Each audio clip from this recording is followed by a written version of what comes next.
তোমরা সবাই কেমন আছো? আমি তো খুবই ভালো আছি।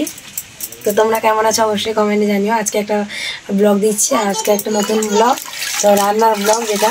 তো আমি কাজে গেছিলাম সকালে 7টার সময় কাজে গেছিলাম, এখন চলে এসেছি রান্না করব। তখন তো সকালকে রান্না করে যাইনি, তো সকালে শুধু ভাত রান্না করে গেছি, এখন রান্না করব। চলে এসেছি, একটা তরকারি করবো, শাকের তরকারি। এটা হচ্ছে থানকুনি শাক, তোমরা দেখে বুঝতে পারছো। তো এটাকে ভাজা করব মশলা দিয়ে, সব রকম মশলা দিয়ে একটু ভাজা ভাজা করব। আর এই ব্লগটা তোমাদের সঙ্গে শেয়ার করলাম। তোমাদের তো কোনো সময় রান্নার ব্লগই শেয়ার করিনি, তো এটা ফার্স্ট। কেমন হবে তোমরা কিন্তু অবশ্যই কমেন্টে জানিও। তো চলো তোমাদেরকে দেখাই। এটা তো ধুয়ে নিয়েছি, এবার কেটে বসাবো। তো চলো তোমাদেরকে দেখাই। তো বন্ধুরা, আমি শাক ধুয়ে নিয়েছি। এখন শাকগুলোকে সুন্দর করে একদম মিহি দানা করে কাটবো, একদম ছোট ছোট করে। দেখো আমি কোচাচ্ছি, একদম ছোট ছোট করে কিন্তু কোচাতে হবে, বড় রাখলে হবে না।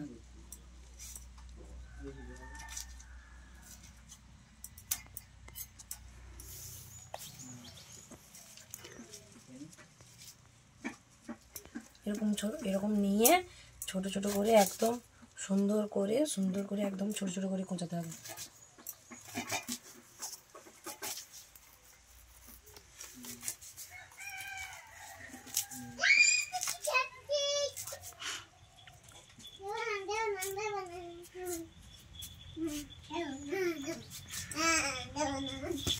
তো বন্ধুরা, আমি কিন্তু শাক কেটে নিয়েছি, আর পেঁয়াজ দিতে হবে। তোমরা চাইলে বড় একটা পেঁয়াজ দিতে পারো, ছোটো পেঁয়াজ দুটো দিলে হবে। আমি এখানে পেঁয়াজ কেটে নিয়েছি, এখানে শাক কেটে নিয়েছি, এবার ভাজবো।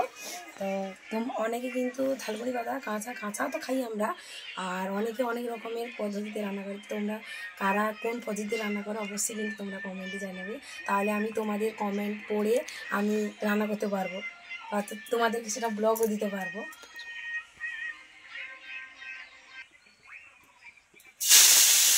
আমি কিন্তু শাকগুলো দিয়ে দিয়েছি কড়া, এইটুকু শাক আর এত বড় কড়া।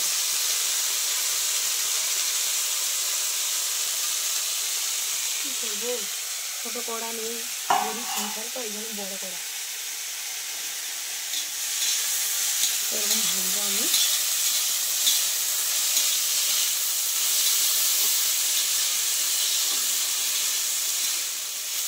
তারপর দেখো অনেকগুলো মনে হয়েছিল, কাটার সময় মনে হয়েছিল অনেকগুলো, তুমি যখন কড়াই দিয়েই দেখো একটুখানি হয়ে গেল।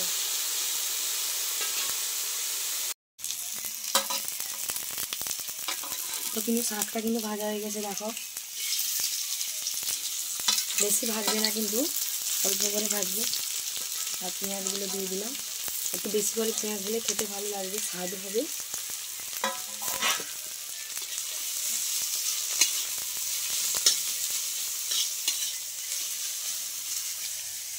খুব ভালো লাগবে কিন্তু খেতে এটা। আর সরষার তেলে তোমরা করতে, এটা আমি সাদা তেলে করেছি, তোমরা সরষার তেলে করবে। সরষার তেলে করলে খুব সুন্দর লাগে খেতে। আমি কিন্তু একবার করে খেয়ে নিয়েছি, তারপরে তোমাদেরকে বলছি। কারণ আমি না খেলে তোমাদেরকে বলে তোমরা বলবে হয়তো ভালো লাগেনি, অন্য কারো ভালো নাও লাগতে পারে।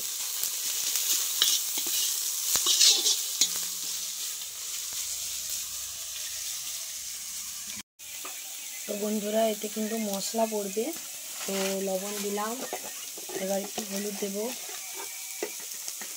সব পরিমাণ মতো তোমরা দেবে।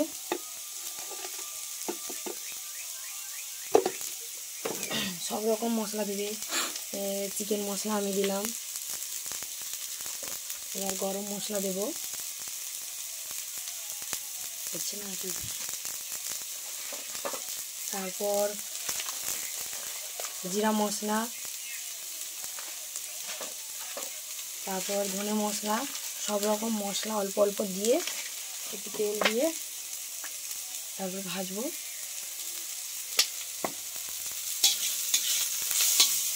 মশলা দিয়ে একটু জল দিতে হবে, কিন্তু একটু ভেজে নিয়ে একটু জল দিয়ে দেবো।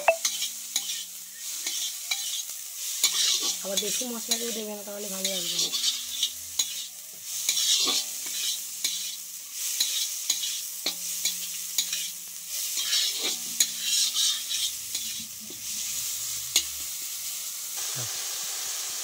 ভেজে নিয়েছি, অল্প একটু জল দেবো, একদম অল্প দিয়ে, বেশি দেবে না কেউ। আর একদম যদি কেউ গ্যাসে করো তাহলে গ্যাসে একদম আস্তে করে আঁচ দেবে, দিয়ে ভাজবে। আর উনানে করলেও একটু জ্বালানটা কমিয়ে দেবে। তো বন্ধুরা এতগুলো শাক দেখিয়েছিলাম, একটুখানি হয়েছে, তো কেমন হয়েছে খেয়ে বলছি।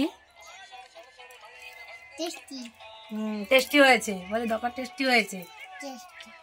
লাইক করে দাও, এরকম করে বলো লাইক করে দাও। হ্যাঁ, তোমাদের প্রিয়সোনা বলছে লাইক করে দাও। আর টেস্টি হয়েছে, তো তোমরা বাড়িতে তৈরি করে খাবে, কেমন হয়েছে অবশ্যই কমেন্টে জানাবে। তো চলো টাটা।